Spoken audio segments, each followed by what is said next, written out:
كان يا مكان وما يحلى الكلام غير بذكر نبيل عدنان. فواحد الدوار بعيد بين الجبال، شمس دافية وصافية وناس فيه النية، أرض خضراء وحقول عمرة، الخير فيه غير موجود. ها الفول، ها الجلبانة، ها النعناع كيضحك في البستان، ها الشعير واقف في الميدان، وحتى الدجاج كيشطح في السطح بلا استئذان. الناس كيعيشوا بالبساطة، الخبز سخون، ها الزيت البلدية، والعشية الجلسة في العتبة. شي كيهضر وشي كيسمع وشي كيدير بحال اللي ما سمع والو، وكاع الأخبار كتخرج من تما. في داك الدوار كانت فيه الغالية، يا الغالية، بنت بحال السمن في المجمر كدوب، وبحال القصعة ديال الكسكسو عامرة بلا حساب، فيها كلشي زايد بلا عداد، وجهها مدور بحال القمرة، ضحكتها كتحمق وصوتها بحال الطبل في المواسم. أما إلا عطسات الدوار كامل كيتهز، غليظة واش من غليظة، فين ما دازت الأرض كتشكى، وفين ما جرات الديور كتزعزع. ولكن قلبها على قلبها، قلبها بيض من الحليب، النية صافية ما فيها لا شك ولا غدر، عقلها ثقيل وتفكيرها كيف الهبيل. كانت كتاكل ما كتشبع، وإلا سالت لها الماكلة كتقلب عليها عند الجيران، ما عمر تلقى يديها خاوية. الدجاج المشوي، الخبز بالزيت البلدية. الغالية كانت فيها واحد العادة، فين ما كانت شي مدابزة وفين ما كان شي خصام تحلف بحلوفة حتى تدخل بيناتهم وتسد البيبان على الشيطان قبل ما تولي الحريقة في الدوار. ولكن غير قولي لي يا الغالية، ما كيسمعنا حد غير بيني وبينك، واش انتي للصلح ولا للفضيحة؟ واحد النهار كانت شمس واضحة وصافية، الدوار ناشط، الريح جرة معاها ريحة السمن والزعتر، والخرفان شادين النوبة، والبياع والشاري كيتناقشوا فيه على الثمن. وسط هذا الزحام كانت الغالية طالقة رجليها وكتهضم. واحد شوية تلقات حتى ودنيها جوج ديال النساء مغنيين بسبب الزيتون، وحدة كتقول هاد الزيتون كان ديالي، والثانية كتجاوب لا أنا اللي شريته قبل منك، والأولى كترجع تقول حرام عليك، راه قلبي حس به من الأول. الغالية بلا ما تردد دخلت بيناتهم وهزات يديها بحال المقدم. الله يهديكم، الزيت ما فيه لا ديالك لا ديالي، راه الزيتون فيه البركة، واللي كياكلو بالنية ما يخسر المزية. بالصراحة كاين شيء واللي كلاه يولي يضوي، وسعدات اللي خداه وفرحات اللي كلاه. المرة الأولى من بعد ما سمعت كلام الغالية ضربات كف الثاني وقالت عليا باليمين حتى يكون ديالي.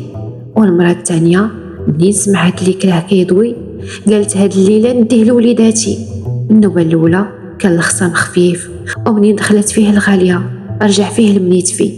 الناس تشوقوا والعجاجة ناضت، اللي كيبيع الزيتون ما بقى باغي يبيعو، والحمير بداو ينهقوا، والكلاب ولاو ينبحوا، الشعر طاير في السما، والغالية واقفة مصدومة وسط ديك الدوخة. قالت في خاطرها واه، أنا بغيت ندير غير الخير، صدق تسببت في مصيبة، واش نحاول نفكهم ولا غادي نزيد نكبر الفضيحة؟ الغالية حنات راسها وزادت وخلات العجاجة موراها وقالت الله يهدي النفوس، بنادم ولا غير على سبة. ومنين خرجت من ديك السويقة بقات مغادا مصدومة، رجليها كيشدوا الطريق، ولكن قلبها باقي تايه وسط داك الصداع اللي سبباتو. وبقات غادية حتى وصلت لحومتها، ريحة الطياب دوخاتها، ريحة الكسكسو في شي دار، ريحة الحريرة فايحة. والغالية غير ما كتشها، غير وصلت لحدا دارها حتى ودنيها سمعات خصامو مناتفة. المرأة كتقول طلقني يا ولد الناس، والراجل يجاوبها حياتي معاك ولا تغمى. الغالية طولات ودنيها مزيان ولقات الصوت طالع من عند دار الجيران، جوج ديال العرسان جداد ما كملوش حتى رمضان، واحد كيغوت والثاني ما كيسكت، والدنيا شاعلة بيناتهم بحال السوق ديال نهار الحد. الغالية بلا ما تفكر دفعت الباب بحال المقدم. اش لهاد الهضره الخايبه؟ طلاق؟ واش انتي عارفه شنو كتعني كلمه الفراق؟ العروسه كانت شاعله بحال الطاجين فوق العافيه. سمعيني يا لاله، هذا الراجل راه ما كيسوى ما كيصلح، كتسالي الماكلة ما كيعاوني واخا تكون الصينية خاوية. والعريس هو الاخر عنده ما يتقال، جاوبها وقال وهي في المراح مهنية وانا معصب ومضارب مع الدنيا، والحريرة كتحرق نهار نهار، لا بنا في الطياب لا كلام زين. الغالية ضربات كف كف وقالت القضية عندكم بسيطة وانتم درتم الحبة قبة، دابا ندير لكم الصلح يدوخ القاضي والناس الكبار. قربت من العروسة وقالت ليها اختي سمعي مني مزيان، الراجل بحال الطنجرة خاصك ديري فيه شوية ديال العطرية، الا بقيتي غير بالماء والملحة راه غادي يولي باسل بلا بنة. العروسة تفكرات زبايلها والكلام الزين اللي ما عمره ما كيخرج منها الا ماكله الليده كتعرف توجدها. الغالية تقربت من العريس وقالت وانت اخويا اش كتسنى؟ المراه راها بحال الوردة، الا ما سقيتيهاش بالحب راه غادي تدبال. العريس في ديك اللحظة تفكر شحال من مرة نسى يقول ليها شي كلمة دافية، وشحال من مرة خلاها تخدم وشاف فيها بالعين القاسية. العروسة بقات ساكتة والعريس بقى ساكت، وبكلام الحب كان غادي يبدا يخرج منهم. ولكن الغالية فيها ديما الزربة تقربت من العريس وقالت ليه باين عليك كتبغي طياب ميمتك، ايوا هذه هي الوقيته اللي طلبوا من مراتك.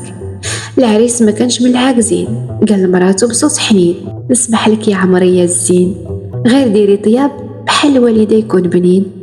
العروسة عرفت الشرط وتعصبات وجاوباتو بواحد الجواب ما كانتش طايح ليه على البال، الا كان هذا هو شرطك ما عندي ما ندير بيك، سير عند امك طيب ليك.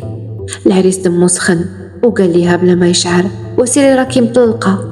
الغالية وقفات وسط الدار مصدومة، بغات تصلح الخواطر ساعة فرقات الشمل وقالت مع راسها حتى صلحت الخواطر وجيت للخر وشعلت فيها العافية. الغالية بقات واقفة كتشوف بيمينها وشمالها، واش تزيد تهدر ولا تزيد في حالها؟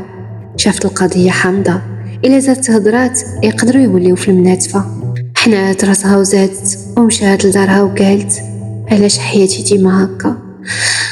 وقت ما نصلح الخواطر كنرجع انا بلا خاطر. مشات تعشات وداها النعاس ونعسات، حلمت احلام غريبه وشافت فراشه وسط الظلام. طلع نهار جديد وفاقت كيف العاده، تكسلات وتشبدات وقالت يا الفتاح يا الرزاق جيب الخير بلا نفاق. لبسات قفطانها كيف ديما ودارت وريتها حدا ودنيها وخرجت للسويقه تتقدى، كتسلم على هذا وتتكلم مع هادي وتضحك مع مول النعناع وتجادل مع مول الخضره في الميزان.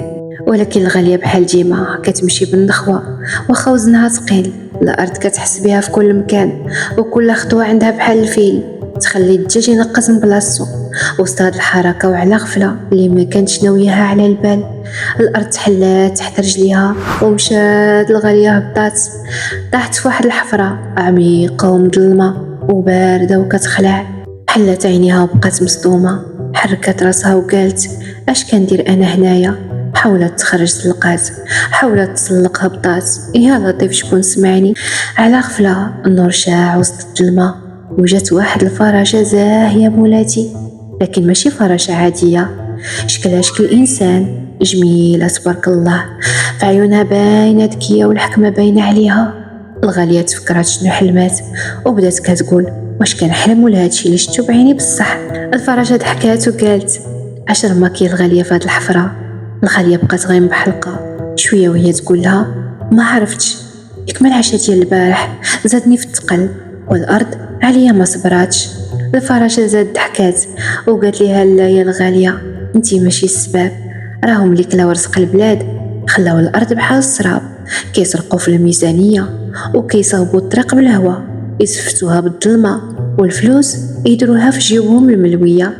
الغاليه بقات ساكته وتفكرات شحال من حفره شافتها في الدرب وشحال من طريق تحلات وبقات مخليه الناس تطيح فيها بلا حساب. رجعت الفراشه تقربات وقالت ليها ولكن ما تخافيش الغاليه، هذه غير البدايه، غادي نعلمك كيفاش تغيري الواقع بالنيه والحكمه. الغاليه شافت فيها وقالت شحال مره درت النيه ولكن كترجع عليا. الفراشه حكات كتفها وقالت حيت الخير بوحدو ما كافيش يا لاله الغاليه، خاصو شويه ديال الحكمه، ومعايا غادي تبدا قصتك ولكن قدامك طريق طويله. واش انت قدها؟ اسمعيني يا لاله الفراشة، انا قد كلشي في هاد الدنيا الا نبات بلا عشاء. الغالية وقفت وسط الحفرة كتحاول تستوعب شنو قالت الفراشة، ولكن عقلها بقى بلا خاطر. كيفاش البلاد وصلت لهاد الحالة؟ الفراشة ضربت بجناحها وخرج واحد الضو زاهي منها، وفرمشت عين لقات الغالية راسها فوق الأرض وما بقاتش محبوسة، ولكن مازال قلبها محبوس بالصدمة. الفراشة تقربات منها وقالت: الغالية، انت قلبك كبير ونيتك زينة، ولكن خاصك تحلي عقلك معايا. النية بلا حكمة بحال الطاجين بلا عطرية، ما كيجي فيه حتى مذاق. الغالية هزات حواجبها وقالت: هادي جديدة عليا، يعني بغيتيني نصاوب الخواطر ويكون عقلي معايا حاضر؟ الفراشة هزات راسها وقالت: داكشي اللي كاين، غادي نديك معايا تشوفي الناس بعينيك، تشوفي المساكن اللي كانوا عايشين في خبيزة وزبيدة وراضين بالقليل، حتى واحد النهار تحركت الأرض عليهم، الزلزال ما رحم حد، نص الحباب مشاوه ونصهم بقاو، كتجيهم الشتا تغرقهم ويجيهم البرد يجمدهم. الغالية في ديك اللحظة دارت يديها على راسها وقالت: قلبي وجعني وضرني عليهم قبل ما نشوفهم بعينيا، هادشي ما يبغيه لا ربي لا عبدو، هاد الناس كيفاش غادي يعيشوا؟ الفراشة تنهدات وقالت: اش نقول لك يا الغالية، ما لقاو حد يرحمهم ولا يفكر فيهم، بناو خيمة قديمة باش يدفاو فيها، ولكن واش الخيمة غادي تشد عليهم البرد؟ الغالية من كثرة الصدمة بقات كتبكي في بلاصتها وقالت للفراشة: عطيهم داري نهزهم عندي ونخلي ليهم كلشي ونخدم عليهم ونتهلا فيهم ويونسوني في حياتي. الفراشة شافت فيها بعين المحنة وتبسمات وقالت ليها: شنقول لك يا الغالية، قلبك كبير، ولكن حنا ما بغيناش الحل ديال نهار واحد، بغينا الحل يداوي الجراح ماشي اللي يدير عليهم الجبيرة. الغالية عضات شفايفها وقالت: واش نديرو دابا، منين نبداو؟ الفراشة دورات بجناحها وهزات الغالية معاها في الهواء وقالت لها: غنبداو من عند بوشتا الغليظ. الغالية استغربات وقالت: واش غلط بحالي؟ الفراشة ضحكات وجاوبات: لا يا الغالية، انت غلطك من رزقك وهو غلطو من كرسيه. الغالية زات حلات فمها وجاوبات: اش من كرسي كتقولي عليه؟ قالت ليها: كرسي شهوة منه، نهار شافو عجبو ومن نهار جلس عليه ما تحركش منه، ياكل فيه وينعس فيه حتى من السفر كيسافر به، خلى الارض بزباليها وحفاريها والوليدات الصغار ما لقاو فين يلعبوا، هو غليظ والناس ضاعوا في الهوا، دوزي معايا تشوفيه. الغالية ضربات يد في يد وقالت ليها: دوزي ديني ليه، انا اللي غادي نعرف ليه.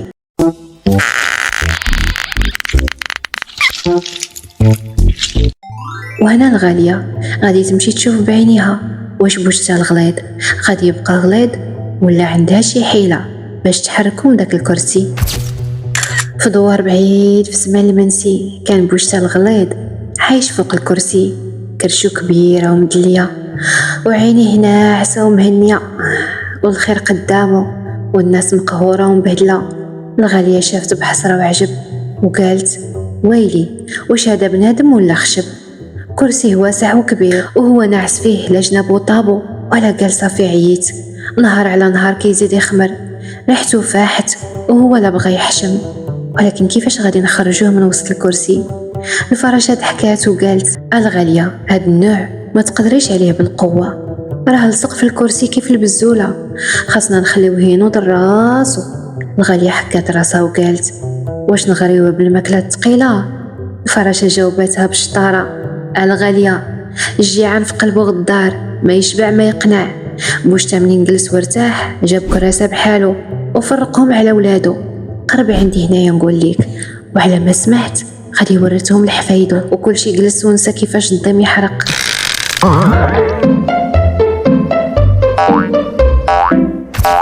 الغالية حلات فمها وقالت: ايوا يا الفراشة، عطيني شي حل، دوختيني معاك.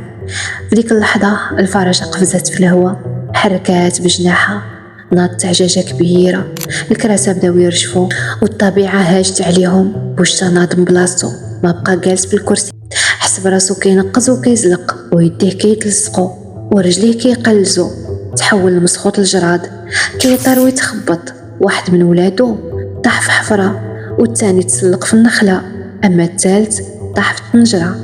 الغالية تقطع عليها الكلام وشافت في الفراشة وقالت بالغرام: واش كان حلم ولا هادشي اللي كنشوفو قدامي بصح؟ الفراشة غمزات وضحكات وقالت ليها: دابا عاد غادي نبداو. بوشتا الغليظ شبع وما خلى حد يشبع، شحال كلا وشحال شرب واليوم جات ساعته. بوشتا منين تحول لجراد صاد فيه الريح ولاحو في واحد الدوار، لقى راسو وسط الناس في البرد والدراري بلا ماكله بلا سقف. بوشتا حس بالحرقه وسط الصدر وتفكر كيفاش كان ناعس وكيخمر ومخلي الناس وسط الزلزال وسط الردم. الغالية بقات كتراقب وتفكر وقالت للفراشة: الفراشة الظلم قبيح ولكن العذاب ماشي دواء، إلا خليناهم هكا غادي يبقاو يدوروا بلا معنى واليد اللي سرقات خاصها تخلص. الجراد بداو يبكيو وينوحوا ويطلبوا ويرغبوا من الغالية والفراشة: رجعينا كيف كنا والله ما نعاودو، اللي جلس ما يلصق ما هي كل فرزق. واش نطق وقال: نعهدكم قدام الله نصلح الدوار ونرد الخير لناسو ونبني اللي تهدم ونرجع الأمانة لماليها. الغالية شافت في الفراشة بعين الميزان، واش هادو توبتهم بالحق ولا غير الدخان؟ الفراشة طارت بعيد وبعينيها شافت وبجناحها المضوية قالت: هاد المرة قلوبهم تابت. الغبار ناض والسما تضوات والفراشة قالت والكلمات تحركات: رجعوا كيف كنتو ولكن العبرة خاصها تبقى باش الدوار يبقى عامر بالخير وما يبقى فيه حتى كرسي بلا تدبير. وهكذا سالت الحكاية. الجراد رجع بشار والدوار رجع كيف كان، بلا سيبة بلا حسرة بلا سرقة. أما الغالية ضربات كف على كف وقالت بالحسرة: واش خاص كل واحد يتحول لجرادة باش يعرف قيمة المسكين؟ الكرسي راه أمانة ماشي كنز، اللي جلس عليه بالحيلة كيطيح في الفخ بلا عز. ومن داك النهار الغالية تبدلات، ما بقاتش هبيلة وما بقاتش غير كتشوف وتضحك على اللي فات.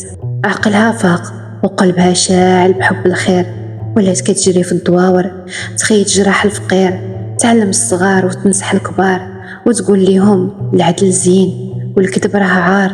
أما الفراشة بقات في السما حارسة كتدور على الدواور بجناوحها اللي كتضوي في العتمة، ومرة مرة كتجي تزور الغالية وكتهمس ليها في ودنها بالحكمة: يا الغالية الحياة راها كتاب كل نهار بصفحة، الظلم سحاب والحق شمس تفضح الغشاوة، واخا الدنيا الدور العبرة في اللي يخرج منها بالنور. وهكذا بقات الغالية خدامة بالعقل والقلب بلا لعب ولا ملامة. تعلمت من زمان باللي الحكمة كنز وما بقاتش تضحك بلا ميزان، حتى ولات هي النور في الدوار والناس كيعيطوا ليها الغالية الحكيمة في كل دار. وهكا تسالت حكايتنا حتى الحكاية الماجية إن شاء الله. سلام على الحكم لما تزين المدى، تتذكرنا بالأخلاق تنور مثل السدى، من الماضي المستقبل ما يضيع أثر، أغنيتها في القلب والكل يسمع الخبر. سلطان الحكايات علينا بيحكي حكايات من قلب تلمس في العمق بدون تعب بدون شكوى وصبر، نورها باقي والدنيا لها نطقي.